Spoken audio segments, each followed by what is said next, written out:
విశ్వాసం ఉంచారు, నా యందు విశ్వాసం ఉంచండి. కలవరపడడానికి కారణం, కలవరపడకుండా ఉండటానికి దేవుడు కొన్ని విషయాలు మనకు తెలియజేశారు. ఆకాశ పక్షుల కంటే మీరు ఎంతో శ్రేష్ఠులని, దేనిని గురించి మీరు చింతపడొద్దు, ప్రతి విషయంలో కృతజ్ఞత పూర్వకంగా దేవునికి తెలియజేయండి, మీ చింత యావత్తు నా మీద వేయండి, విశ్వాసం ఉంచండి, విశ్వసించువాడు కలవరపడడు. విశ్వాసం అంటే ఏంటి? అదృశ్యమైనవి ఉన్నవి అనుటకు రుజువునై ఉన్నదే విశ్వాసం. అబ్రహాము పిలువబడినప్పుడు ఎక్కడికి వెళుతున్నాడో తెలియకే బయలుదేరి వెళ్ళాడు విశ్వాసముతో.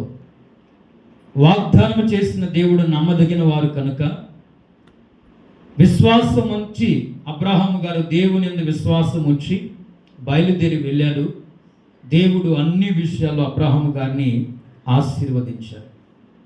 మన హృదయాలను మనం కలవరపడనివ్వకుండా దేవుని యందు మనం విశ్వాసం ఉంచాలని దేవుని వాక్యము ద్వారా గడిచిన వారంలో మనం నేర్చుకున్నాం.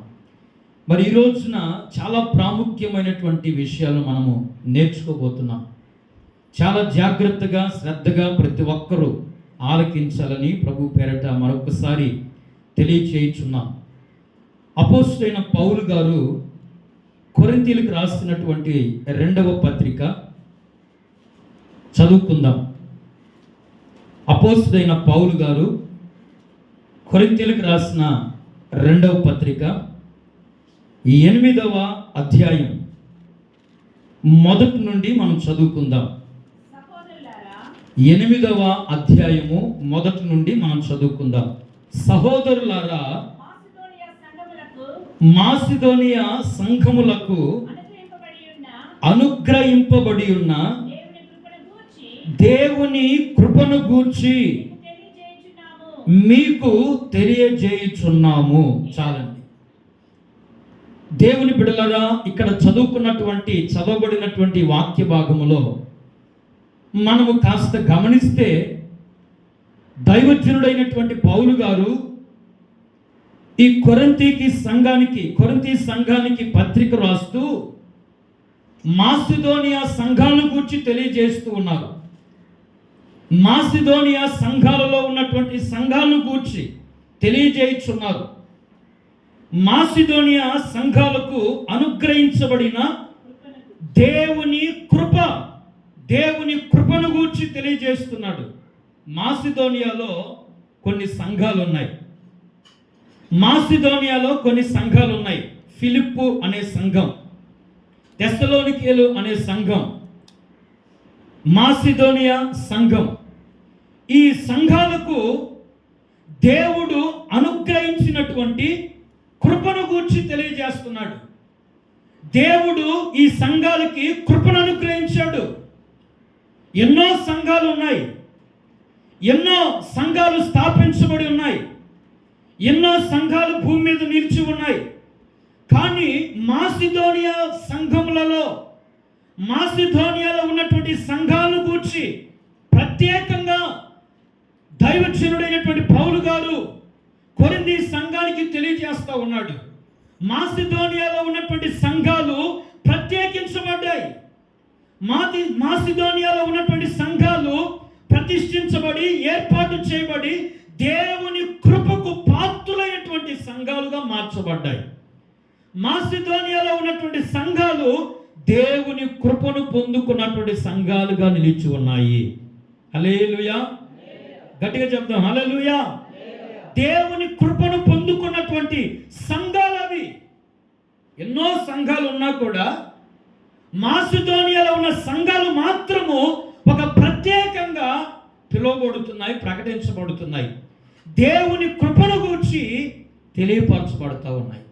ప్రియమైన దేవుని బిడ్డలారా, ఇక్కడ మనం గమనించవలసిన విషయం ఏంటంటే దేవుని కృపను గూర్చి, అంటే ఈ మాసిదోనియాలో ఉన్నటువంటి సంఘాలు దేవుని కృపను పొందుకున్నాయి. అందుకే దైవజనుడైనటువంటి పౌలు గారు ఈ సంఘాల గురించి చాలా చక్కగా తెలియజేస్తున్నాడు. ఇక్కడ 3 రకాలైనటువంటి కృపను నేను మీకు తెలియచేయాలని ఆశపడుతున్నాను. 3 రకాలైనటువంటి కృప అంటే మనందరికీ తెలుసు. ఏంటిది అది? కృప అంటే మనము ఏదైతే పొందడానికి అర్హత లేదో అది పొందుకోవటమే దేవుని యొక్క కృప. అర్హత లేనిటువంటిది పొందుకోవడమే దేవుని కృప. ఈ మాసిదోనియాలో ఉన్నటువంటి సంఘాలు దేవుని యొక్క కృపను పొందుకొని ఉన్నాయి. ఈ రోజున దేవుని సంఘముగా పిలువబడుతున్నటువంటి మనము కూడా దేవుని కృపను పొందుకుందుము గాక. గట్టిగా చెప్పాలి ఆమేన్. దేవుని కృపను పొందుకునే సంఘముగా మనము పిలువబడుదుము గాక. దేవుని కృపను పొందుకునే సంఘముగా మనం మార్చబడుదుము గాక. మాసిదోనియా సంఘాలు దేవుని కృపకు పాత్రులు అవడానికి గల కారణం ఏంటి? 3 రకాలైనటువంటి కృపను నేను మీకు జ్ఞాపకం చేస్తాను. ఒకటి మీరు చదవండి, అదే కొరింథీయులకు రాసిన 2వ పత్రిక 8వ అధ్యాయం 2వ వచనాన్ని మనం చదువుకుందాం. ఎలాగనగా వారు అంటే ఎవరు? మాసిదోనియాలో ఉన్నటువంటి సంఘం. ఫిలిప్పు, తెస్సలోనికియా, మాసిదోనియా ఈ సంఘాల వారు బహుశ్రమల వలన పరీక్షింపబడగా బహుశ్రమల వలన పరీక్షింపబడగా అత్యధికముగా సంతోషించిరి. దేవునికి స్తోత్రం కలుగును గాక. శబ్దం గట్టిగా అందరం హల్లెలూయా. ఈ సంఘాలకు బహుశ్రమలు కలిగాయట. శ్రమలు వేరు, బహుశ్రమలు వేరు. జాగ్రత్తగా వినాలి. శ్రమలు వేరు, బహుశ్రమలు వేరు. అంటే భయంకరమైనటువంటి శ్రమలు, అవి అంతా ఇంత కాదు, భయంకరమైనటువంటి శ్రమలు. ఒక చిన్న శ్రమ ఏదైనా వచ్చిందనుకోండి, దానిలో నుండి తప్పించబడవచ్చు. ఇంకొక శ్రమ ఏదైనా వచ్చిందనుకోండి, దానిలో నుండి కూడా తప్పించుకోవచ్చు. కానీ శ్రమల మీద శ్రమలు, శ్రమల మీద శ్రమలు, కష్టాల మీద కష్టాలు వస్తూ ఉన్నాయనుకోండి, అర్థమవుతుందండి? తప్పించబడుట సాధ్యము కాదు, అసాధ్యం. తప్పించుకోలేం. ఎటుపోయినా శ్రమ వచ్చిందనుకో, ఇప్పుడు మనము ముందుకు వెళ్ళాలని ప్రయత్నం చేశాం, ఎదురాన మనకు కనిపించింది శ్రమ, ఒకటి కష్టం ఎదురొచ్చింది. అయ్యో ఇంత దూరం వచ్చా, ఈ కష్టముల నుండి మనం తొలగిపోదాం, మనం పారిపోదాం అని చెప్పి మరలా వెనక్కి తిరిగి వచ్చామనుకో, వెనక ఇంకొక కష్టం, ఇంకొక శ్రమ వచ్చింది. ఇశ్రాయేలు పరిస్థితి కూడా అదే. ముందు చూస్తేనేమో ఎర్ర సముద్రము, వెనక చూస్తేనేమో ఫరో సైన్యం వెంటాడుతుంది. అంటే ముందొక శ్రమ, వెనకొక శ్రమ. ప్రియమైన దేవుని బిడ్డలారా, ఎటు పోయినా కూడా శ్రమలు వస్తూ ఉన్నాయి. ఒకటైతే తప్పించుకోవచ్చు, 2 అయితే తప్పించుకోవచ్చు. ఎటు పోయినా కూడా శ్రమలు వచ్చాయనుకోండి, తప్పించుకోవటం అసాధ్యము. దేవుని బిడ్డలారా, అయితే మాసిదోనియాలో ఉన్నటువంటి సంఘాలను గురించి మనం ఒక్కసారి జ్ఞాపకం చేసుకుంటే, అక్కడ రాయబడినటువంటి మాటలు, వారట బహుశ్రమల వలన పరీక్షింపబడగా, బహుశ్రమల చేత పరీక్షించబడ్డారు. శ్రమలు వచ్చాయి, అనేకమైన శ్రమలు, కఠినమైన శ్రమలు, అనేకమైన బాధలు, అనేకమైన హింసలు వారి జీవితాల్లో ఎదురవుతున్నాయి. అయినా కూడా పరీక్షించబడుతూనే ఉన్నారు. అంతేకాదు, శ్రమల వలన పరీక్షింపబడగా వారు ఆ శ్రమలను చూసి పారిపోలేదు. ఆ శ్రమలను చూసి వారి విశ్వాసాన్ని కోల్పోలేదు.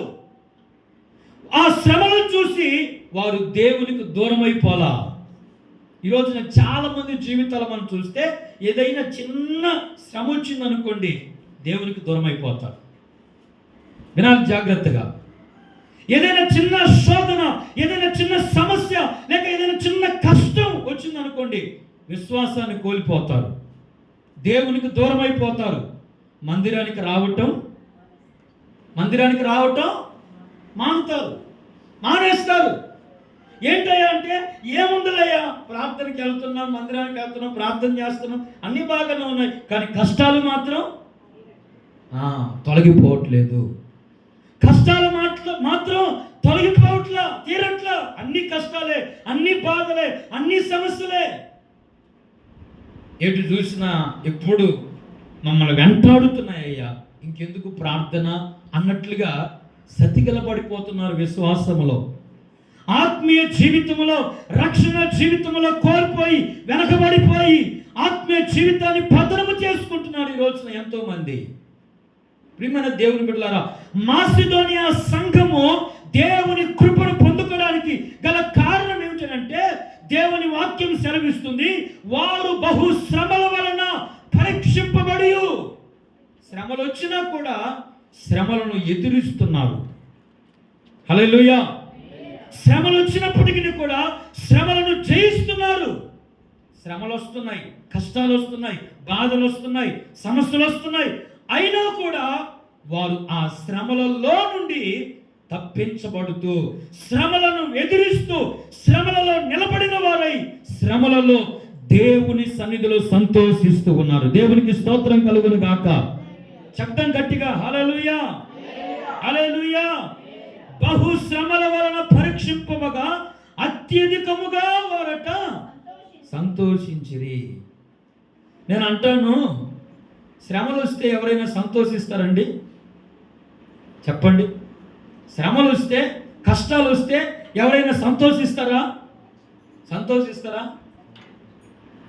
ఎవరి దగ్గరికన్నా వెళ్ళామనుకోండి, కూర్చొని ఉసూరుమంట దిగులుగా, బాధతో, ఏదో పోగొట్టుకున్నట్టుగా, ఏదో చాలా బాధ, లోపల వేదన, దిగులుతో అలా కూర్చొని ఉంటారు. మనం వెళ్ళి పలకరించామనుకోండి, ఏంటయ్యా, ఏమ్మా, ఏంటి సంగతి, ఏం దిగులుతో ఉన్నావు, ఏం బాధతో ఉన్నావు అని అంటే, ఏం చెప్పమంటాయా, ఏం చెప్పమంటారు, అన్నీ మా జీవితంలో కష్టాలే ఉన్నాయి, కుటుంబంలో నెమ్మది లేదు, కుటుంబంలో సంతోషం లేదు, కుటుంబంలో అనేకమైన బాధలు మమ్మల్ని వెంటాడుతున్నాయి. అలాంటి పరిస్థితుల మధ్యలో ఎవరైనా సంతోషంగా ఉంటారా? సంతోషించరు. కుటుంబంలో ఏదైనా శోధన వస్తే సంతోషిస్తారా? సంతోషం ఉండదు. ప్రియమైన దేవుని బిడ్డలారా, మాసిదోనియాలో ఉన్న సంఘములట బహు శ్రమలు వచ్చినప్పటికీ కూడా అధికముగా సంతోషించారట. హల్లెలూయా, హల్లెలూయా. మాసిదోనియా సంఘములో శ్రమలు వచ్చినప్పుడు అత్యధికముగా దేవుని సన్నిధిలో సంతోషిస్తూ సంతోషంగా జీవించారు. ఈ రోజున శ్రమల చేత నువ్వు పరీక్షించబడితే, శ్రమలు నీ జీవితంలో ఎదురైతే నువ్వు సంతోషించగలుగుతున్నావా? లేక నీ జీవితంలో విశ్వాసములో కోల్పోయి, ఆత్మీయ జీవితంలో వెనుకబడిపోయి, ఏం దేవుళ్ళే, ఏం ప్రార్థనలే అనుకుంటూ దిగజారిపోయినటువంటి పరిస్థితుల మధ్యలో ఒకవేళ ఉంటున్నావా? ఎందుకో ప్రభు ఈ దినాన, ఈ పునరుద్ధానపు దినాన మనతో సూటిగా మాట్లాడుతున్నాడు. శ్రమలు వచ్చినప్పుడు నువ్వు కృంగిపోకూడదు. హల్లెలూయా. శ్రమలు నిన్ను వెంటాడినప్పుడు, బాధలు నిన్ను వెంబడించినప్పుడు, సమస్యలు నీ జీవితంలో ఎదురైనప్పుడు సొమ్మసిల్లిపోకూడదు. అధికముగా దేవుని సన్నిధిలో నువ్వు సంతోషించుదువుగాక, సంతోషించుదువుగాక. సంతోషించాలి. అందుకే ప్రభు అంటాడు, సంతోషించుడి. మరలా చెప్పుచున్నాను, ప్రభునందు ఆనందించాలి. కష్టాలైనా, కన్నీళ్ళైనా. ఒక ఆయన అంటాడు, కష్టాలు ఎదురైనా, కడగండ్లు ఎదురైనా, కష్టాలు వచ్చినా, కన్నీళ్ళు వచ్చినా దేవుని సన్నిధిలో మనం సంతోషించాలి. యోబు భక్తుని యొక్క జీవితంలో మనం చూస్తే, తన జీవితంలో ఎన్ని భయంకరమైనటువంటి కష్టాలో, ఎన్ని శ్రమలో, అయినా కూడా శ్రమలలో పరీక్షించబడి శుద్ధ సువర్ణముగా మార్చబడి దేవుణ్ణి స్తుతించాడు. యెహోవా ఇచ్చెను, యెహోవా తీసుకుని పోయిను, యెహోవా నామమునకే స్తుతి కలుగును గాక అంటున్నాడు. దేవునికి స్తోత్రం కలుగును గాక. హల్లెలూయా, హల్లెలూయా. అంటే వీరు సంతోషించడానికి గల కారణం ఏంటంటే దేవుని కృపను పొందుకున్నారు కనుకనే శ్రమలలో సంతోషించగలుగుతున్నారు. మీకు అర్థమైందండి? అర్థమైంది ఈ మాట? ఈ మాసిదోనియాలో ఉన్నటువంటి సంఘస్థులు శ్రమలలో సంతోషించడానికి గల కారణం ఏంటంటే దేవుని వాక్యం సెలవిస్తుంది, దేవుని కృపను పొందుకున్నారు కనుక శ్రమలలో సంతోషించగలుగుతున్నారు. ఈ రోజున నీవు కూడా దేవుని కృపను పొందుకుంటే, దేవుని కృపను పొందుకోగలిగితే ఎన్ని శ్రమలు వచ్చినా కూడా దేవుని సన్నిధిలో నువ్వు సంతోషించగలుగుతావు. హల్లెలూయా, హల్లెలూయా. శ్రమలలో సంతోషించే దేవుని కృపను పొందుకున్నారు. అట్టి కృపను నువ్వు పొందుకోగలుగుతున్నావా? ఏంటయ్యా ప్రార్థనకు రాలేదంటే ఏముందిలేయ్యా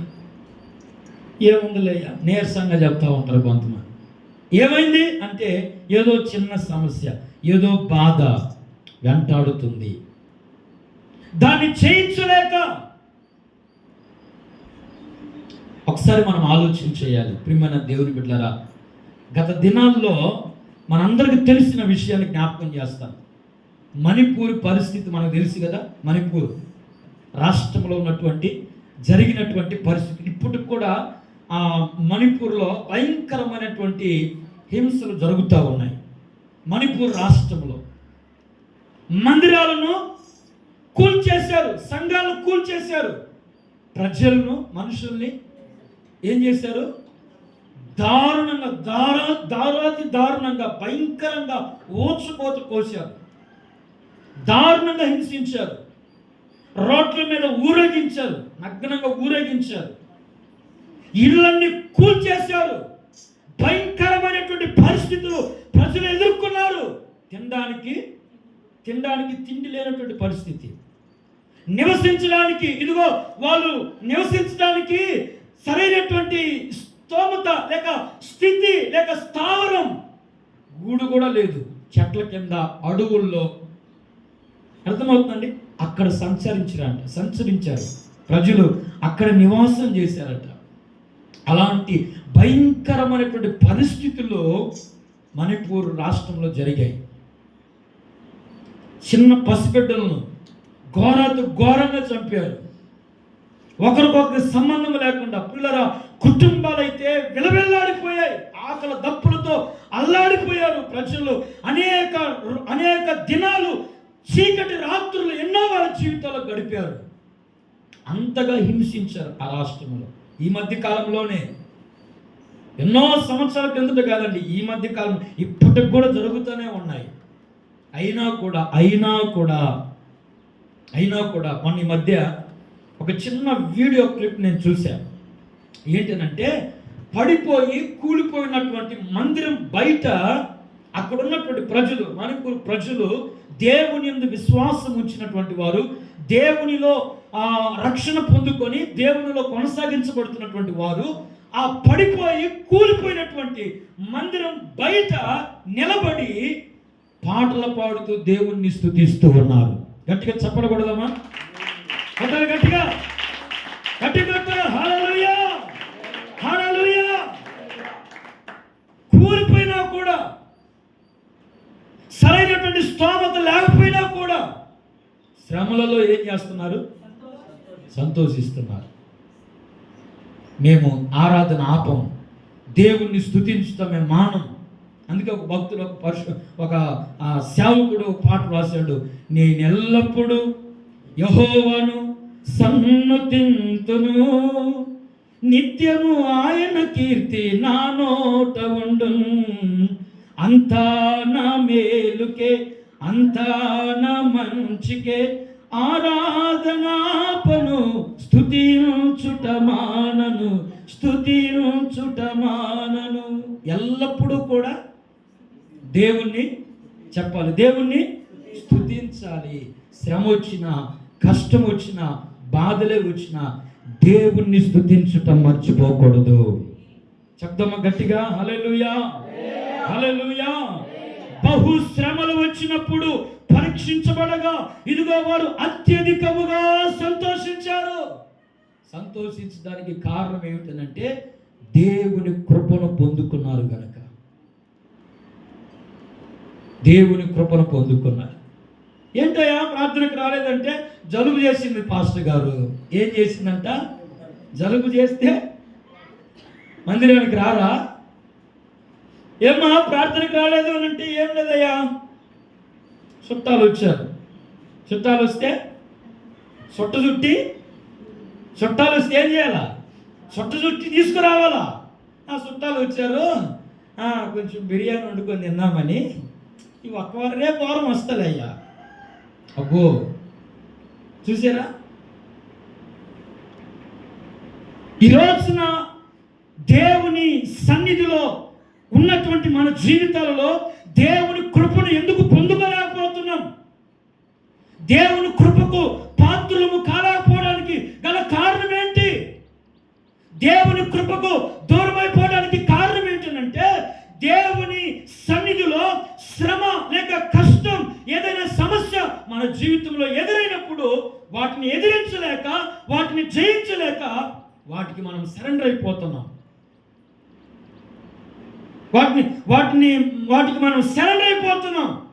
నేనేం చేయలేను, నేను చేతగాని వాడిని. అర్థమవుతుందండి? ప్రియమైన దేవుని బిడ్డలారా, శ్రమలు వచ్చినప్పుడు మనం చేతగాని వాళ్ళ వల్లే మనం ఉండకూడదు. శ్రమలలో నుండి తప్పించే దేవుడు మనకు తోడై ఉన్నాడు. హల్లెలూయా. శ్రమలలో నుండి విడిపించే దేవుడు, శ్రమలలో నుండి తప్పించగలిగినటువంటి శక్తి కలిగిన దేవుడు మనకు తోడై ఉన్నాడనే విషయాన్ని గుర్తుపెట్టుకోవాలి, మర్చిపోకూడదు. అందుకే శ్రమలలో మనము సంతోషించాలి. శ్రమలు వస్తే దేవుని మందిరానికి దూరం అయిపోకూడదు. శ్రమలు వస్తే విశ్వాసాన్ని విడిచిపెట్టకూడదు. శ్రమలు వస్తే ఇదిగో మన యొక్క ప్రార్థన జీవితాన్ని విడిచిపెట్టకూడదు. ప్రార్థన చేయటం మానేస్తారు కొంతమంది శ్రమ వస్తే. దేవుని వాక్యాన్ని చదవటం, దేవుని వాక్యాన్ని వినటం మానేస్తారు శ్రమలు వస్తే. మాసిదోనియా సంఘం అలాంటిది కాదు. శ్రమ వచ్చిందంట. ఎలాంటి శ్రమ అంటే బహు శ్రమలు వచ్చాయి. అలాంటి శ్రమలలో పరీక్షించబడినప్పుడు అధికముగా సంతోషించారు. అధికమైనటువంటి సంతోషాన్ని మనము పొందగలిగితే, దేవుని సన్నిధిలో సంతోషించగలిగితే, దేవుని కృపను పొందుకున్న వారుగా మార్చబడుదుము గాక. హల్లెలూయా, హల్లెలూయా. రెండవది చదువుకుందాం, అక్కడ రాయబడి ఉంది. తర్వాత చదవండి. మరియు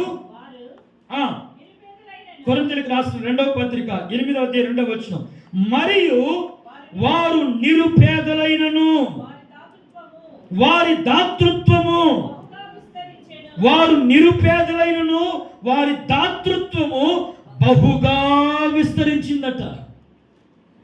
బహుగా విస్తరించడానికి దాతృత్వం అంటే దేవునికి ఇచ్చే విషయంలో, దేవునికి అర్పించే విషయంలో, దేవునికి అర్పణ చెల్లించే విషయంలో వారు బహు నిరుపేదలైనను ఎలా ఇచ్చారంట? బహుగా అంటే సమృద్ధిగా దేవునికి ఇస్తున్నారు. దేవునికి స్తోత్రం కలుగును గాక. దేవునికి ఇచ్చే విషయంలో వాళ్ళ దగ్గర ఉన్నది కొంచెమేనైనా, ఉన్నది కొద్దిగానైనా దేవునికి ఇచ్చే విషయంలో సమృద్ధిగా ఇస్తున్నారు, ఉత్సాహంగా ఇస్తున్నారు, సంతోషంగా దేవునికి ఇస్తున్నారు. పరిచర్య కొనసాగించబడాలి, మందిరాలు స్థాపించబడాలి, దేవుని పని కుంటుపడకూడదు, దేవుని పరిచర్య కొనసాగించబడాలి. సేవా విధానములో సేవకుడు ఇదిగో ముందుకు నడిపించబడాలి, సేవ ఇదిగో ముందుకు కొనసాగించబడాలి, అనేక ఆత్మలు రక్షించబడాలి. దేవుని పరిచర్య నిమిత్తమై ఖర్చు పెట్టే విషయములో నిరుపేదలైనను, పేదలు వేరు నిరుపేదలు వేరు. కొంతమంది అంటారు, అయ్యా మేము చాలా పేదోళ్ళమయ్యా, ఇల్లు ఉంది, వింటున్నారండి, ఇల్లు ఉంది, చక్కగా కరెంటు, లైట్, ఫ్యాన్లు అన్నీ ఉన్నాయి, మంచాలు ఉన్నాయి, తినడానికి ప్రతి 3 పూటలు తింటున్నారు. అర్థమవుతుంది? ఏదో ఒక విధంగా కూలి పని చేసుకొని కష్టపడి సంపాదించుకొని తింటున్నారు. అయినా ఏమంటున్నారు తెలుసా? మేము పేదోళ్ళమయ్యా, మేము పేదోళ్ళమయ్యా. వీళ్ళు పేదోళ్ళ? మరి నేను అంటాను, పొద్దున్న లేచిన దగ్గర నుంచి వెనక ఒక సంచి తగిలించుకొని తిరుగుతూ ఉంటారు కొంతమంది. ఎక్కడెక్కడ ప్లాస్టిక్ బాటిల్ ఉన్నాయా? అర్థమవుతుందండి? ఎక్కడెక్కడ ఇనుప ముక్కలు ఉన్నాయా? ఎక్కడెక్కడ ఆ ప్లాస్టిక్ అన్ని ఏరుకుంటూ తీసుకొని పోయి ఇనుప కొట్లలో వేసుకొని అందులో వస్తున్నటువంటి ఆ రూపాయి చేకూర్చుకొని, అర్థమవుతుందండి? బస్ స్టాండ్లలో 10 రూపాయలకి 20 రూపాయలకి కొంతమంది ఆహారం పెడతా ఉంటారు. అవి తెచ్చుకొని పిల్లలకి వాళ్ళకి వీళ్ళకి కడుపు నింపుకొని చెట్ల కింద పడుకుంటారే. మరి వాళ్ళ పరిస్థితి ఏంటి? వాళ్ళు ఏమంటారు? వాళ్ళు ఏమంటారండి? పేదల కారవాళ్ళు. ఇంకా చాలా మంది తినడానికి ఆహారం లేనటువంటి పరిస్థితి. ఎంగిలాకులు ఉంటాయే, ఎంగిల ఇస్తరాకులు బయట పడేస్తే అక్కడ ఉన్నటువంటి ఆ కొద్దిగా తీసుకొని మొత్తం ఏరుకొని ఒక మూట చేసుకొని, అర్థమవుతుందండి, అది తీసుకొచ్చుకొని పిల్లలకి వాళ్ళకి పెట్టుకొని తింటారు. వాళ్ళ పరిస్థితి ఏంటి? వాళ్ళు ఏమంటారు? ఒక పక్కన కుక్కలు లాగుతూ ఉంటాయి, మరో పక్కన పందులు లాగుతూ ఉంటాయి. అలాంటి భయంకరమైనటువంటి నిరుపేదలు ఈ లోకంలో ఎంతో మంది ఉన్నారు. ప్రియమైన దేవుని బిడ్డలారా, అది దేవుని వాక్యం అంటుంది, మాసిదోనియాలో ఉన్నటువంటి సంఘాల యొక్క పరిస్థితి, ఆ ప్రజలు ఎలాంటి వారనంటే నిరుపేదలు. డబ్బున్నోళ్ళు కాదు, అర్థమవుతుందండి? డబ్బున్నోళ్ళు కాదు, ధనవంతులు కాదు, ఆస్తిపరులు కాదు, అంతస్తులు లేవు, చేతి నిండా సంపాదించుకోవట్లా, కడుపు నిండా తింటలా. వాళ్ళు ఎలాంటి వారు అంటే నిరుపేదరికమైనటువంటి పరిస్థితుల్లో ఉన్నటువంటి ప్రజలు. నిరుపేదలైనప్పటికీ వారు దేవునికి ఇచ్చే విషయంలో వారు దాతృత్వము బహుగా విస్తరించింది. దేవునికి స్తోత్రం కలుగును గాక. చెప్తాం గట్టిగా హల్లెలూయా, హల్లెలూయా. ఆ దాతృత్వము బహుగా విస్తరించడానికి కారణం ఏంటంటే దేవుని కృపను పొందుకున్నారు గనుక. హల్లెలూయా. దేవుని కృపను పొందుకున్నారు కనుక నిరుపేదలైనా సరే దేవునికి ఇచ్చే విషయంలో సమృద్ధిగా ఇస్తున్నారు. ఈ రోజున కొంతమంది దగ్గర ఉన్నా కూడా దేవునికి ఇవ్వడానికి మనసు రాదు, దేవునికి ఖర్చు పెట్టడానికి మనసు రాదు, దేవునికి ఇచ్చే విషయంలో వెనుకబడిపోతుంటారు, వెనుకబడిపోతూ ఉంటారు. దేవునికి ఇచ్చే విషయంలో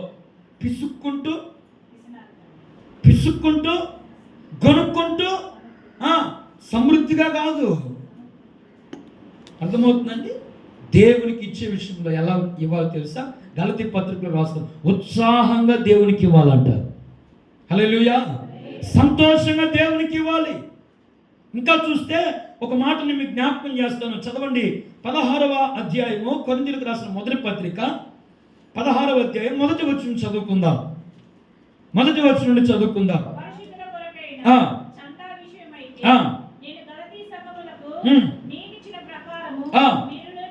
చేయుడి.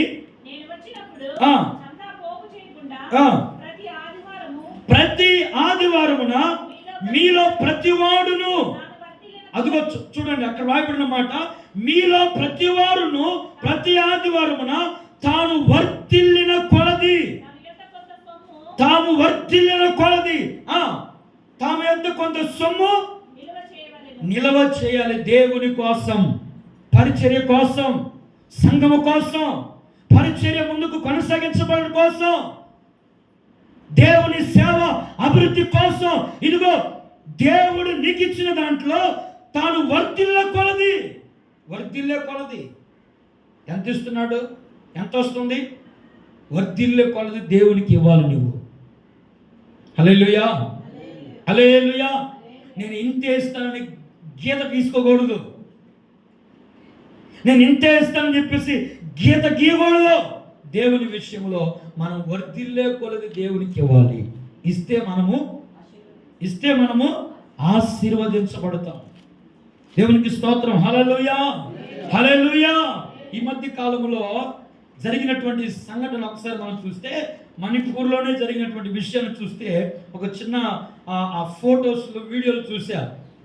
దేవునికి మహిమ కలుగును గాక అని చెప్పి ఒక ఆయన ఫోటో పెడుతున్నాడు. కొంతమంది పేదలకి ఇదిగో మాకు వచ్చిన దాంట్లో దేవుని అన్ని తీసుకొని వచ్చి ఇక్కడ పేదలైనటువంటి వారికి, ఇల్లు లేనటువంటి వారికి ఇల్లు కట్టించాము, ఆహారం లేనటువంటి వారికి ఆహార పదార్థాలు మేము అందించాము, కొన్ని చోట్ల మందిరాలు కట్టించాము. సంఘాలు కూలుస్తున్నారు, హింసిస్తున్నారు, బాధపడుతున్నారు. అయినా పరిచర్య కుంటుపడుతుందా? చెప్పరేంటి? కుంటుపడిందా? సేవ ఇంకా విస్తరిస్తుంది, సేవ ఇంకా అభివృద్ధి చెందుతుంది, ఇంకా అనేక ఆత్మలు రక్షించబడుతూ ఉన్నాయి, దేవుని సన్నిధిలో సమకూర్చబడుతూ ఉన్నాయి. కారణం ఏంటంటే దేవుని వాక్యం అంటుంది, శ్రమల వలన సంతోషిస్తున్నారు, నిరుపేదలైనప్పటికీ దాతృత్వము బహుగా విస్తరిస్తుంది. దేవునికి స్తోత్రం కలుగును గాక. హల్లెలూయా. చెప్పాలి గట్టిగా అందరం, హల్లెలూయా. దేవునికి ఇచ్చే విషయంలో నిరుపేదలైనా సరే దేవునికి సమృద్ధిగా ఇస్తున్నారు. మరి రోజున దేవునికి నువ్వు సమృద్ధిగా ఇవ్వగలుగుతున్నావా? మన పెద్ద కాలంలో పోయిన వారమే ఒక పాస్టర్ గారికి బాగలేదు, పేగేదో మడత పడిపోయింది, అర్జెంటుగా ఆపరేషన్ చేయాలి లేకపోతే చనిపోతాడయా అని చెప్పేసి ఆయన ఏమనుకున్నాడంటే 2 రోజులు ఉపవాసాలు ఉన్నాడు. దాన్ని ఏమంటారు, ఫుడ్ పాయిజన్ అయిపోయింది, ఏం తిన్నా కూడా కక్కేస్తూ ఉన్నాడు. 4 రోజులైంది ఇంట్లోనే ప్రార్థన చేసుకుంటా ఉన్నాడు. ఎందుకంటే ఆ సేవ చాలా చిన్న పరిచర్య, కానుకలు కూడా అంతంత మాత్రమే వచ్చేది. ఆపరేషన్ చేయాలని డాక్టర్ చెప్తే ఎంత అవుతాయా అన్నారు. ఇంచుమించు ఒక 50,000 దాకా అవుతాయా అని చెప్పారు. ఏం చేయాలి అర్థం కాల. ఓ పాస్టర్ గారికి ఫోన్ చేసి, అయ్యా ఇదిగో బాగలేదు ప్రార్థన చేయండి అని చెప్పారు. ఆ పాస్టర్ గారు వెంటనే స్పందించి ఓకేనయ్యా ప్రార్థన చేస్తాం, మీరేం భయపడబాకండి, ధైర్యంగా ఉండండి, దేవుడు అన్ని విధాలుగా సహాయం చేస్తాడు. ఇప్పుడు ఆయన ఏం చేయాలా? పాస్టర్ గారు ఏం చేయాలండి? ఎక్కడికి వెళ్ళాలా? ఉన్నది చిన్న సంఘం, వాళ్ళు కూడా చాలా పేదకరమైన పరిస్థితుల్లో ఉన్నారు. వెంటనే ఆ పాస్టర్ గారు స్పందించి 4-5 పాస్టర్లకు ఫోన్ చేశారు. అయ్యా తోటి సహోదరుడు పాస్టర్ గారు కొంత బలహీనంగా బాధపడుతున్నాడు, మనం కాస్త చేయుతును అందిద్దాము, మనం చేయందిద్దాము అని చెప్పి వెంటనే ఆ మాట మిగతా వాళ్ళకి తెలియజేసినప్పుడు నాకు కూడా ఫోన్ చేశాడు. పాస్టర్ గారు ఇది సంగతి అంటే నేను అన్నాను, ఖచ్చితంగా చేద్దామయ్యా, మీరేం భయపడొద్దు, పాస్టర్ గారికి చెప్పండి, ఆయన నెంబర్ ఇవ్వండి అని చెప్పి నేను కూడా ఫోన్ చేసి మాట్లాడినప్పుడు పాస్టర్ గారు ప్రార్థన చేయండి. వెంటనే ఒక 5-6 మంది పాస్టర్లకు నేను ఫోన్ చేశానండి. వెంటనే నాకు ఫోన్పే చేసేసారు, టక ఫోన్పే చేసేసారు. మొత్తం అంతా సమకూర్చేసరికి ఇంచుమించు 40,000 రూపాయలు సమకూర్చబడ్డాయి. హల్లెలూయా. ఆయనకి వెంటనే చెయ్యి అందించినట్టే కదా. అయ్యయ్యో పాపం, అవునా, అట్టయితే ప్రార్థన చేస్తామయ్యా, మోకరించి ప్రార్థన చేస్తాం. కానీ ప్రార్థన చేస్తే ఏమండి మరి ఆపరేషన్ పరిస్థితి ఏంటి? వెంటనే చెయ్యి అందించారు. ప్రార్థన చేయడం మన వంతు, ప్రార్థన చేయాలా. అయితే అలాంటి పరిస్థితిలో ఉన్నప్పుడు వెంటనే మనము ఏం చేయాలా? గుప్పిలు విప్పాలా. నాకు అప్పుడు అనిపించింది, హాస్టల్ మీటింగ్లో చెప్పాను, అయ్యా ఎవరికైనా శ్రమ వస్తే ఎవరి దగ్గరికి వెళ్ళొద్దు, ప్రార్థన చేద్దాం, సేవకులు ఒకరినొకరు సహకరించుకుందాం, దేవుడే మనకు సహాయం చేస్తాడు. హల్లెలూయా. ఒక ఆయన అయితే పాస్టర్ గారు ఫోన్ చేసి వెంటనే, అయ్యా నేను ఇస్తానయ్యా, ఎంత ఇస్తావు పాస్టర్ గారు అని అడిగితే వెంటనే అన్నాడు, 5,000 రూపాయలు ఇస్తానయ్యా అన్నాడు. నేను అన్నాను, ఇంతకు నిజంగా ఇస్తారా ఇవ్వడా అని చెప్పేసి, అంతేనా అని అన్నా. అంతేనా అని అంటే నిజంగా అంతే ఇస్తానయ్యా అన్నారు. నాకు ఆశ్చర్యం వేసింది. 5,000 రూపాయలు ఇవ్వడం అంటే అది అసాధ్యం కాదండి. అప్రియమైన దేవుని బిడ్డలు, ఎందుకు నేను ఈ మాట చెప్తున్నానంటే, దేవుని యొక్క సన్నిధిలో జీవిస్తున్నటువంటి మన జీవితాలలో మన దాతృత్వం ఎలా ఉండాలంటే, దేవునికి ఇచ్చే విషయంలో ఎలా ఉండాలంటే సమృద్ధిగా ఇవ్వాలి. కృష్ణాదితరంగా ఒక ఆయన ఉన్నాడు. అయ్యా నేను ఇస్తానని చెప్పేసి చిన్నదే ఇచ్చాడు. నేను అనుకున్నాను ఇది ఇవ్వకపోతే ఏమి అనుకున్నా. పెద్ద ఆయనే కానీ చిన్న కానిపించాడు. నేను అనుకున్న ఆశ్చర్యం వేసింది. పక్కన ప్రవీణ్ ప్రవీణ్ చూడు అని అంటే నవ్వుకున్నాను. ఎందుకనంటే ఎందుకు ఈ విషయాలు చెప్తున్నానంటే దేవుని విషయంలో ఈ రోజున చాలా మంది దీవించబడలేకపోవడానికి కారణం మలాకి గ్రంథం 3వ అధ్యాయం ఒక మాట చదవండి. మలాకి గ్రంథం చివరి అధ్యాయం 3వ అధ్యాయము 3వ అధ్యాయం 10వ వచనం చదువుకుందాం. నా మందిరములో ఆహారం ఉండునట్లు 10వ భాగమంతయు మీరు నా మందిరపు నిధిలోనికి తీసుకుని రండి. ఏం చేయాలంట? నా మందిరములో ఆహారం ఉండునట్లు 10వ భాగం నా మందిరములోనికి తీసుకుని రండి. దీనిని చేసి చెయ్యాలంట. చెయ్యాలా చేయకూడదా? చెప్పాలి గట్టిగా. చెయ్యాలా చేయకూడదా? దీనిని చేసి అనుందా? దీన్ని చేసి మీరు నన్ను శోధించిన ఎడల నేను ఆకాశపు వాకిళ్ళు విప్పెదను, పట్టజాలనంత విస్తారమైన దీవెనలు కుమ్మరించదను. దేవునికి స్తోత్రం కలుగును గాక. హల్లెలూయా. దీనిని చేసి దేన్ని 10వ వంతు దేవుని మందిరములోనికి తీసుకుని రావాలి. దాన్ని చేసి ఆయన్ని శోధించి అడిగితే ఆకాశపు వాకిళ్ళు విప్పుతాడట. పట్టజాలనంత విస్తారమైన దీవెనలు. హల్లెలూయా, హల్లెలూయా. పట్టజాలనంత అంటే ఏమంటారు? ఒక చిన్న బాబు ఉండండి. ఒక చిన్న బాబు ఆ గుప్పిలు ఎంత ఉంటాయి? 2 చేతులు ఇట్ట పెట్టాడు అనుకో. ఏమన్నా ఇచ్చేటప్పుడు 2 చేతులు ఇట్ట పెట్టాడు అనుకోండి, ఎంత ఉంటుంది? ఒక పెద్ద ఆయన ఉన్నాడు, ఒక గబ్బిడి పట్టుకున్నాడు, మిక్సీని పట్టుకున్నాడు. రే పట్రా అంటే ఆ గబ్బిడి చూసి ఆ చిన్నోడు నా చెయ్యి చిన్నదే, ఇప్పుడు ఏం చేయాలి? ఇంత నేను తీసుకోవాలా? అంత వద్దు, నాకు చిన్నదేనయ్యా, కుద్దు పెట్టే అంటాడా? నాకు చెయ్యి చిన్నదయ్యా, అది బుడ్డది నాది, నా చెయ్యి చిన్నది.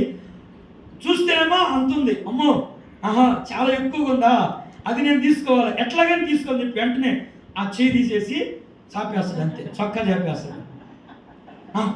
వేసేయ్యా, అర్థమవుతుందండి? వేసే మొత్తం కారు పడిపోతూ ఉంటుంది. అయ్యో పాపం ఏం చేయాలి అర్థం కాక ఇంకా పెద్ద పై తీసి ఇంకా మొత్తం వేసేయ మొత్తం అని అంటారు. పెద్దోళ్ళు కూడా అప్పట్లో ఏమండి వరి కోతలకి వెళ్తారు. వరి కోతలకి వెళ్ళిన తర్వాత వాళ్ళు ఏదో ఇస్తారని చెప్పేసి బొట్టలు తీసుకెళ్తారు. బొట్టలు నిండిపోయేటట్టుగా ఇస్తూ ఉంటారు. అయ్యయ్యో వచ్చేటప్పుడు ఇంకాస్త పెద్దది తెచ్చుకుంటే బాగుండేది అని అనుకుంటారు వాళ్ళు. పట్టజాలంత విస్తారమైన దీవెన. దావీదు భక్తుడు అంటున్నాడు, నా గిన్నె నిండి పొర్లుచుంది. అంతటి పట్టజాలంత విస్తారమైన దీవెనలు ఈ రోజున అనేక మంది క్రైస్తవులు పోగొట్టుకుంటున్నారు. కారణం ఏంటంటే దేవునికి ఇవ్వకయే. ప్రభు అంటున్నాడు, నాకు ఇచ్చి ఆ తర్వాత మీరు నన్ను శోధించి అడగండి. అప్పట్లో మా ఊర్లో ఇందిరమ్మ అని ఒక ఆమె ఉండేది. గుగ్గుల్లో అంట తీసుకొని వస్తుంది. సాయంత్రం 4-5 గుగ్గుల్లో తీసుకొస్తుంది. మేము 5 పైసలు 10 పైసలు ఉంటుంది. నేను డబ్బులు గుగ్గులు కొనుక్కుంటే 5 పైసలు ఇస్తాను. 5 పైసలు ఇస్తాను. తీసుకోపోయి ఆమెకి ఇస్తే ఇంతదే 5 పైసలు, ఇంతదే చిన్నదండి. 4 పక్షాలు ఉంటుంది 5 పైసలు చిన్నది. కొంతమంది పెద్దవాళ్ళు తెలుసు కానీ ఇప్పుడున్న వాళ్ళకి తెలియదు. అన్ని 10 రూపాయలు కాగితాలు రూపాయలు తెలుసు కానీ అప్పుడులో 1 పైసా 2 పైసా 3 పైసా 5 పైసలు 10 పైసలు 20 పైసలు అవి ఉండేవి. 5 పైసలు ఇస్తే తీసుకోపోయి చిన్న 5 పైసలు ఇది అల్యూమినియం టైప్లో ఉంటుంది. ఇస్తే అప్పుడు ఆమె ఇంత నవటాకుడు తీసుకొని గుగ్గులు తీసి ఫుల్గా వేస్తుంది. మేమంటాం ఇంకా ఇంకా ఏంటి, ఇంకెంత వేయాలా చూడు, వేసినా కింద పడిపోతున్నాయ్యా, పట్టు అంటే అప్పుడు తీసుకుని మేము పక్క పట్టుకొని తీసుకుంటా, అబ్బా ఎంత టేస్ట్గా ఉంటాయో తింటా వస్తాం. ఇచ్చింది ఇంత చిన్న 5 పైసలే, ఆమె వేసింది ఎంత, ఇంత పెద్ద నవటాకుడు. మనం ఇచ్చేది ఇంతే దేవునికి, కానీ దేవుడు మనకు సమృద్ధిగా ఇస్తాడు. గట్టి చెప్పకపోయారు ఆమేనని? హల్లెలూయా. మన వాళ్ళు ఏమంటారు, నాకు సమృద్ధి వద్దులేయా, సమృద్ధి వద్దే, నాకు నేను ఇంతే తింటా, నాకు ఇంతే చాలు. ఇంతేనా? దేవుడు అనుకుండేది వేరు. నీ జీవితంలో నువ్వు సమృద్ధిగా ఉండాలని, సంతృప్తిగా జీవించాలని, ఆశీర్వాదకరంగా ఉండాలని దేవుడు కోరుకుంటే, మా వద్దయ్యా, మేము కష్టాల్లోనే, బాధల్లోనే, ఈ కష్టంలోనే మేము జీవిస్తాం అంటే దాని అర్థం ఏంటో తెలుసా? పిసనారితనం. పిసనారితనం. అందుకే దేవుని వాక్యం అంటుంది, వారు నిరుపేదలైనప్పటికీ. పేద విధవరాలు నిరుపేదలైనండి దేవునికి ఎక్కువగా ఇచ్చేది. పేద విధవరాలు, ఆమె దగ్గర ఉన్నది 2 కాసులైనా మొత్తం దేవునికి ఇచ్చేసింది. ఏమ్మా, మరి నీ పరిస్థితి ఏంటి? నీ కుటుంబం ఎలా పోషించబడాలి? నీ దగ్గర ఉన్నది 2 కాసులు కదా, మరి నీ పరిస్థితి ఏంటంటే, ఆమంటున్న మాట, నా దేవుడు నన్ను పోషిస్తాడు. హల్లెలూయా, హల్లెలూయా. నా దేవుడు నాకు ఇస్తాడు, నా దేవుడు నాకు సమృద్ధి ఇస్తాడు. నేను ఇచ్చింది కొంచెమేనయ్యా, నా దగ్గర ఉన్నది 2 కాసులు, కొంచెమే నా దేవునికి ఇచ్చింది, కానీ నా దేవుడు సమృద్ధి. సారేపాతి విధవరాలు ఒక్క చిన్న అప్పమే ఇచ్చింది దేవునికి, సేవకునికి. అంతేనా కాదండి? ఒక్క చిన్న అప్పమే ఇచ్చింది. ఆమె తీసుకున్నది, ఆమె పొందుకున్నది ఎంత? విస్తారమైనటువంటి దీవెన. భూమి మీద వర్షము కురిసేంత వరకు తొట్టెలో పిండి అయిపోలేదు, బుడ్డిలో నూనె అయిపోలే. ఎలా వచ్చింది? ఎవరైనా తీసుకొచ్చి ఇస్తున్నారా? దేవునికి అసాధ్యమైనది ఏది కూడా, ఆయన సమస్తము చేయగలిగిన దేవుడు ఆయన. హల్లెలూయా, హల్లెలూయా. నిరుపేదలలో దాతృత్వం ఇచ్చే కృపను ఆ సంఘం పొందుకున్నారు. ఆ సంఘం పొందుకున్నారు. ఒకటి, శ్రమలలో సంతోషించే కృప. రెండవది, నిరుపేదలైనప్పటికీ దేవునికి ఇచ్చే విషయంలో సమృద్ధిగా ఇచ్చే దేవుని కృపను పొందుకున్నారు. ఇవ్వటం కూడా అదొక కృప అండి. దేవునికి ఇవ్వటం కూడా కృప. కొనుక్కుంటూ సనుక్కుంటూ ఇచ్చేది అది కృప కాదు. పిసినారితనంగా ఏమండి ఏదో కష్టముతో ఇవ్వటము అది కృప కాదు. ఎప్పుడైతే ధారాళంగా సమృద్ధిగా సంతోషంగా ఇస్తావో అదే దేవుని కృప. హల్లెలూయా. అది చూసిన దేవుడు సంతోషముతో ఆయన కోసం ఆకాశపు వాక్యలు విప్పి పట్టజాలనంతా ఏమిస్తాడు? పట్టజాలనంతా అవి దీవెనలు. ఇంకొక చిన్న విషయం చెప్పి ముగిస్తాను. అదే కొరింథీయులకు రాసిన 2వ పత్రిక 8వ అధ్యాయం 5వ వచనాన్ని చదువుకుందాం. 5వ వచనాన్ని చదువుకుందాం. ఇదియుగాక మొదట ప్రభువునకును దేవుని చిత్తము వలన మాకును తమను తామే అప్పగించుకొనిరి. దేవునికి స్తోత్రం. శబ్దం గట్టిగా హల్లెలూయా. ఇదియుగాక అంటే శ్రమలలో సంతోషించడం గాక, అలాగే పేదరికములో కూడా దేవునికి ఇచ్చే విషయంలో కూడా కాకుండా మరలా ఏం చేస్తున్నా తెలుసా? వారు మొదట దేవునికి, అలాగే మాకు అంటే దైవ సేవకులకు తమను తాము అప్పగించుకుంటున్నారు, తమను తాము సమర్పించుకుంటున్నారు. ఇది దేవుని కృప వలనే సాధ్యమవుతుంది. హల్లెలూయా.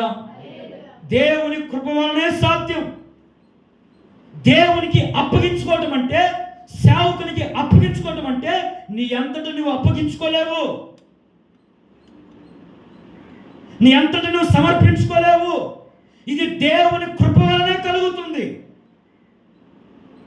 ఎవరినైనా ప్రార్థనకు రమ్మని చెప్పాను అనుకోండి, అయ్యా నాతో ప్రార్థనకు రాయి అంటే వాళ్ళు ఏమంటారు? పాస్టర్ గారు కొంచెం బిజీగా ఉన్నాను అయ్యా అంటే అప్పగించుకోలేకపోతున్నాను. అయ్యా అక్కడ ప్రార్థన ఉంది వెళ్ళేసి వద్దాం అని అంటే ఈరోజు రాలేనులే అంటే ఏంటి? రండి ప్రార్థనకి, ఈ రోజున ప్రార్థనలో వెళ్దాం, ప్రార్థనలో కలుసుకుందాం, దేవుని స్తుతించాలి. ఈరోజు ఆదివారం కుటుంబాలుగా దేవుని సన్నిధికి వచ్చి దేవుని ఆరాధిద్దాం. అందరూ రాగలుగుతారా? వస్తారా? వచ్చారా? రాలేదు. ఎందుకు రాలేకపోతున్న కారణం ఏంటంటే ఆ కృపను పొందుకోలేకపోతున్నారు. సమర్పించుకోవటం, సేవకునికి అప్పగించుకోవటం, దేవునికి సమర్పించుకోవటం. అయ్యో మమ్మల్ని ఏం చేయమంటారు, ఇప్పుడు మేమేం చేయాలి అని అంటే దైవజనుడు చెప్పిందల్లా చేస్తున్నారు వాళ్ళు. దేవునికి స్తోత్రం కలుగును గాక. హల్లెలూయా, హల్లెలూయా. ఏ పని చెప్పినా, ఇదిగో మందిరం పని విషయంలో బాధ్యత ఏది అప్పగించినా తప్పక చేస్తున్నారు. ఇది ఎలా సాధ్యం? దేవుని పని చేయాలంటే అది మామూలు విషయం కాదు. దేవుని మందిరంలో పరిచర్య చేయాలన్నా మామూలు విషయం కాదు, సాధారణమైనటువంటి పని కాదు. రావాలంటే అది కృప ఉంటేనే చేయగలుగుతావు, కృప లేకపోతే చేయలేవు. కృప ఉన్న ప్రతి ఒక్కరు కూడా, దేవుని కృపను పొందుకున్న ప్రతి ఒక్కరు కూడా దేవునికి అప్పగించుకుంటారు. హల్లెలూయా. సేవకునికి తమను తాము సమర్పించుకుంటారు. అంటే ఎన్ని పనులున్నా మొదట పక్కన పెట్టేసి దేవునికి మొదట ప్రాధాన్యత ఇస్తారు. దైవ సేవకునికి మొదట ప్రాధాన్యత ఇస్తారు. అది దేవుని కృపను పొందడం అంటే. దేవుని కృపను పొందటం అంటే సాధారణ విషయం కాదు. అందుకే కొన్ని సందర్భాల్లో నేను విశ్వాసంగా ఉన్నప్పుడు ఏదైనా ఒక చిన్న పొరపాటు చేసాను అనుకోండి, వెంటనే మా పాస్టర్ గారు గద్దిస్తారు. ఏమని తెలుసా? రే, ఇంకా నువ్వు కృపను పొందుకోలేదురా, మా గురించి ప్రార్థన చేసుకో, కృపను పొందుకో. మాట్లాడే మైకు మర్చిపోయా. అడావిడిలో పిల్లలు ఉన్నారు, యూత్ పిల్లకాయలు. అసిస్టెంట్ పాస్టర్గా నేను ఒక సేవకుల దగ్గర సేవ చేస్తుంటే అసిస్టెంట్ పాస్టర్గా పిల్లలు ఉన్నారులే అన్ని పెట్టేస్తారు అనుకున్నా. పాస్టర్ గారు మైకే మర్చిపోయారు. నేను అనుకున్నా పెట్టేశారా, అన్ని పెట్టేశారంటే పెట్టేసామన్నా, బయలుదేరం పోలా, ఆటోలో వేసుకున్నాం, వెళ్తా ఉన్నాం. అంతా అయిపోయింది. పాటలు పాడుతా ఉన్నాం, ప్రార్థన స్టార్ట్ చేసేసాం. పాస్టర్ గారు వచ్చినప్పుడేసరికి మైక్ ఏది పాస్టర్, మైక్ ఏదంటే తీసుకెళ్ళాను. ఎవరిని అంటాడు పాస్టర్ గారు? పిల్లల్ని కాదు, మొదట నన్నే. ఏంటి పాస్టర్ గారు, ఏంటి సంగతి, ఏమైంది, ఏం చెప్పాలా మర్చిపోయామన్నా. కృప లేదు. మోకరించి ప్రార్థన చేసుకో.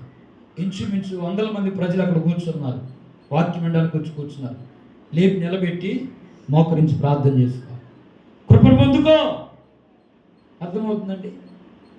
దేవుని పనిలో బాధ్యత, దేవుని పరిచర్యలో బాధ్యత పొందుకోవాలంటే అది దేవుని కృప వలనే సాధ్యం. హల్లెలూయా. అందుకే 2 సంవత్సరాలు కన్నీళ్లు గార్చి దేవుని సన్నిధిలో, ప్రభువా నీ కృపయ్యా, నీ కృపయ్యా, నీ కృప లేకపోతే బ్రతకలేము, నీ కృప లేకపోతే జీవించలేము, నీ కృప లేకపోతే ఏది చేయలేము, నీ కృప నువ్వు. కష్టం వచ్చినా శ్రమ వచ్చినా నిలబడాలంటే నీ కృప కావాలి. సమస్యలో దిగజారిపోకూడదు, విశ్వాసంలో వెనకబడిపోకూడదు. నీ కృప కావాలి, నీ కృప నువ్వు. కృప కోసం వేడుకుంటే దేవుడు తప్పక అనుగ్రహిస్తాడు. హల్లెలూయా, హల్లెలూయా. కొంతమంది ప్రార్థించారు, ప్రభా నాకు బంగారం అయ్యా, నాకు వెండి అయ్యా, నాకు ఇత్తడి అయ్యా, ఇంకా ఏదో కావాలి, అది కావాలి, ఇది కావాలి, వాళ్ళని చూసి వీళ్ళని చూసి పుల్లని చూసి నక్కవాదు పెట్టుకున్నట్టు అది కావాలి, ఇది కావాలి, ఇది కాదు కావాల్సి ఉంది. దేవుని కృపను పొందుకోవాలి. దేవుని కృపను నువ్వు పొందుకుందువు గాక. ఇదిగో మాసిదోనియా సంఘం దేవుని కృపను పొందుకున్నారు. ఈ రోజున దేవుని మాటలు వింటున్నప్పుడే దేవుని బిడ్డలారా, దేవుని కృపను మనం పొందుకునే సంఘముగా మార్చబడుదుము గాక. దేవుని కృపను మనం పొందుకుందుము గాక. ఎలాంటి కృప? శ్రమలలో సంతోషించే కృప. పేదరికంలోనైనా నిరుపేద స్థితిలోనైనా దేవునికి ఇచ్చే విషయంలో కృప. సమృద్ధి వర్ధిల్లే కొలిది దేవునికి ఇవ్వాలి. 3వది మనల్ని మనం దేవునికి అర్పించుకోవటం, సమర్పించుకోవటం. ఇది దేవుని కృప వలనే సాధ్యం. ఇది దేవుని కృప వలనే సాధ్యం. అలాంటి కృప మనకు దేవుడు అనుగ్రహించును గాక. మాసిదోనియా సంఘం పొందుకున్న దేవుని కృప మనము కూడా పొందుకుందుము గాక. దేవుని కృప చేత నింపబడుదుము గాక. ప్రతి ఒక్కరు దేవుని కృప చేత ఇదిగో ప్రతి ఒక్కరు నింపబడుదురు గాక. తళ్ళు వంచని ప్రార్థన చేసుకుందాం. అందరూ తళ్ళు వంచని ప్రార్థన చేసుకుందాం. మోకరించిన ప్రార్థన చేసుకుందాం. మోకరించిన ప్రతి ఒక్కరు కళ్ళు మూసి నోరు తెరిచి ప్రార్థన చేసుకుందాం. ఈ పునరుద్ధానపు దినాన ప్రభు మనతో మాట్లాడినటువంటి చక్కటి విషయాలను జ్ఞాపకం చేసుకుంటూ, యేసయ్యా మాసిదోనియా సంఘాన్ని మా ముందు ఉంచారు. మాసిదోనియా సంఘం మీ కృపను పొందుకున్నది నాయన. మీ కృపను పొందుకున్న సంఘముగా మార్చబడింది. మేము కూడా మాసిదోనియా సంఘము వలె మీ కృపను పొందుకునేటట్లుగా మీ కృపను మాకు దయచేయండి అయ్యా. మీ కృపను అనుగ్రహించండి అయ్యా. అందరం నోరు తెరిచి అడుగుదాం, ప్రార్థన చేసుకుందాం. శ్రమలలో సంతోషించే దేవుని కృప మాసిదోనియా సంఘం పొందుకున్నారు. పేదరికంలో కూడా దేవునికి ఇచ్చే, సమృద్ధిగా ఇచ్చే కృప ఆ సంఘం కలిగి ఉంది.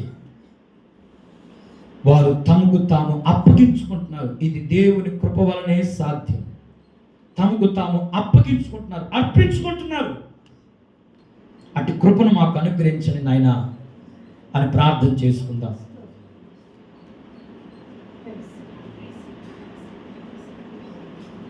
ప్రార్థన చేసుకుందాం. అందరు కళ్ళు మూసి ప్రార్థన చేసుకుందాం. మన మధ్యలో ఉన్న జానన్న గారు ప్రార్థించాలని కోరుతున్నాం.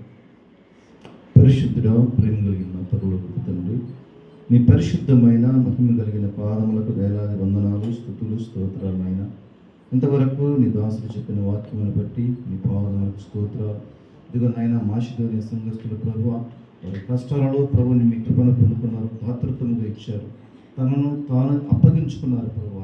కాబట్టి అలాగే మా సంఘమును కూడా మీరు దీవించి ఆశీర్వదించండి, మీ కృపలో భద్రపరచండి ప్రభువ. చేరిన బిడ్డలందరినీ మీ చేతులకు అప్పగిస్తున్నాం. అయినా మీ సహాయం అనుగ్రహించండి, మీ కృప సహాయం దయచేసి అడుగుతున్నాం. ఇదనైనా ఇంకా రాలేక ఎంతమంది అయితే ఉన్నారో వారందరినీ మరొక తరుణములో నీ మందిరములు చేర్చి నిన్ను స్తుతించి కనపరిచి ఆరాధించి కృపను మీరు అనుగ్రహించమని, మహిమ ఘనత ప్రభావాలు మీరే పొందమని యేసయ్య పరిశుద్ధ నామములో అడుగుచున్నాం తండ్రి, ఆమేన్.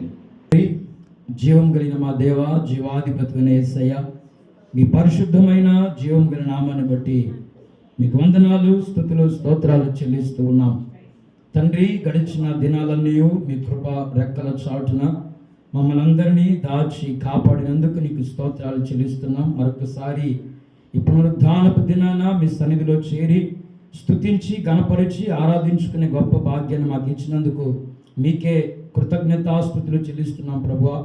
ఈ దినం జరిగినటువంటి ఆరాధన అంతట్లో మాకు తోడై ఉండి ఆశీర్వాదకరంగా జరిగించారు. అందుని బట్టి నీకు స్తోత్రాలు. వచ్చిన ప్రతి బిడ్డను జ్ఞాపకం చేసుకుని దీవించండి, ఆశీర్వదించండి. నీ బిడ్డల యొక్క ప్రతి అవసరాలు, అక్కర్లన్నీ కూడా మీ నామ మహిమైశ్వర్యంలో మీరు తీర్చమని ప్రార్థన చేస్తున్నాను అయ్యా. బలహీనంగా ఉన్నటువంటి ప్రతి బిడ్డను మీరు దర్శించండి అయ్యా. సకల విధమైన బలహీనతలని నీ బిడ్డలను విడుదల కలుగు చేయుదురుగాక ప్రభువా. నీ బిడ్డలను మీరు తాకండి ప్రభువా, స్వస్థపరచండి అయ్యా. మరి సుధీర్ కొరకు ప్రార్థన చేస్తున్నాను. జ్వరంతో బాధపడుతుండగా ఆ బిడ్డను మీరు ముట్టండి, స్వస్థపరచండి. మీ గాయాల్లో ఉన్న స్వస్థతను బిడ్డకు దయచేయమని ప్రార్థన చేస్తున్నాను. అలాగే నాయన వెంకటరావు గారి కొరకు ప్రార్థన చేస్తున్నాం అయ్యా. తల్లి గారికి వృద్ధాపులు ఉంటుండగా నాయన వారికి తోడుగా ఉండండి అయ్యా. బలహీనంగా ఉంటుండగా మీరు సహాయము చేయండి అయ్యా. మీ గాయాల్లో ఉన్న స్వస్థతను అయ్యా మీ దాసురాలకు అనుగ్రహించమని ప్రార్థన చేస్తున్నాను. తోడైనండి ప్రభు. అలాగే చిన్న నజరేతు కొరకు ప్రార్థన చేస్తున్నాం అయ్యా. నీ బిడ్డను ఒక్కసారి జ్ఞాపకం చేసుకోండి. వారు ఏ బలహీనత ఉన్నారో మీరు ఎరిగిన దేవుడు కనుక నాయన, వారి బాధ నుండి అయ్యా, బలహీనత నుండి, సమస్య నుండి యేసు నామమున విడుదల కలుగు చేయుదురుగాక. యేసు నామమున సమస్యను విడిపించుదురుగాక. నీ బిడ్డను స్వస్థపరచుదురుగాక అయ్యా. ఇక్కడున్న బిడ్డలు కూడా మీరు తాకండి నాయన. ఎవరెవరు ఏ ఏ సమస్యలతో వచ్చినారో వారి సమస్యలన్నింటిలో నుండి విడిపించుదురుగాక. మీరే మీ కృపతో నింపమని ప్రార్థన చేస్తున్నాను. ప్రతి కుటుంబాన్ని దీవించండి, సంఘాన్ని దీవించండి ప్రభు. సంఘ బిడ్డలందరినీ ఆశీర్వదించండి. దూర ప్రాంతాలను బిడ్డలందరినీ కూడా మీరు జ్ఞాపకం చేసుకొని దీవించమని అయ్యా. ఇంతవరకు మీ మాటలు మేము విని ఉన్నాం ప్రభు. మాసిదోనియా సంఘం వారికి అనుగ్రహించబడిన మీ కృపను గూర్చి అయ్యా మేము జ్ఞాపకం చేసుకున్నాం అయ్యా. ఇదిగో తండ్రి, శ్రమలలో సంతోషించారయ్యా. అయ్యా, శ్రమలలో సంతోషించడానికి కారణం మీ కృపను పొందుకున్నారు కనుకనే సంతోషించగలిగారు. నిరుపేదలైనను వారి దాతృత్వం బహుగా విస్తరించింది. అలా మీకు ఇవ్వడానికి కారణం మీ కృపను పొందుకున్నారు కనుకనే సమృద్ధిగా ఇవ్వగలిగారయ్యా. అంతేకాకుండా నాయన అయ్యా, వారు తమను తామే మీకు అర్పించుకున్నారు, మీకు సమర్పించుకున్నారు. కారణం నాయన మీ కృప వలనే. అవును తండ్రి, మీ కృపను పొందుకున్న సంఘం శ్రమలైన కష్టాలైనా సంతోషిస్తారయ్యా. నాయన మీ కృపను పొందుకున్న వారు నాయన మీకు ఇచ్చే విషయంలో సమృద్ధిగా ఇస్తారయ్యా. మీ కృపను పొందుకున్న వారు తమను తాము మీకు సమర్పించుకుంటారు ప్రభువా. అలాంటి సంఘం మాసిదోనియా సంఘము అని మీరు జ్ఞాపకం చేశారు. అలాంటి సంఘముగా మమ్మల్ని కూడా మీరు మార్చుదురుగాక. మీ కృపను పొందుకునే సంఘముగా మమ్మల్ని మార్చుదురుగాక. ఒక్కొక్కరు మీ కృపతో నింపుదురుగాక. మీ కృపను పొందుకునే సంఘముగా మార్చుదురుగాక. అట్టి కృపను నాయన మాకు సమృద్ధిగా దయచేయండి అయ్యా. ఎల్లప్పుడూ మీ కృపను పొందుకున్న వారమై మీ సన్నిధిలో జీవించుటకు సహాయం చేయమని ప్రార్థన చేస్తున్నాం. ఇంతవరకు జరిగిన ప్రతి కార్యక్రమం అంతట్లో తోడయుండి ఆశీర్వాదకరంగా జరిగించినందుకై స్తోత్రాలు చెల్లిస్తూ ఘనత మహిమ ప్రభావములు మీరు మాత్రమే పొందుకోమని నజరేయుడైన యేసు క్రీస్తు నామమున ప్రార్థించి అడిగి మనవులు పొంది ఉన్నాము తండ్రి. ఆమేన్. పరలోకమందున్న మా తండ్రి, నీ నామం పరిశుద్ధపరచబడును గాక. మీ రాజ్యం మాకు వచ్చును గాక. మీ చిత్తం పరలోకమందు ఎలాగో అలాగో భూమి మీద నెరవేరును గాక. మాకు కావలసిన అనుదిన ఆహారం మీద మాకు దయచేయి. మా రుణస్తులను క్షమించిన ప్రకారం మా రుణములను క్షమించుము. మమ్మల్ని శోధనగా తేక కీడుని తప్పించు. ఎందుకంటే రాజ్యం, బలం, మహిమ నిరంతరం మీరైనారు తండ్రి. ఆమేన్.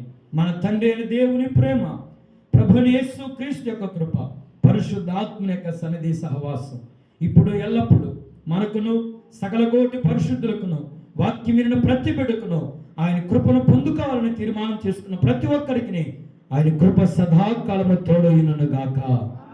ఆమేన్. ఆమేన్. ఆమేన్.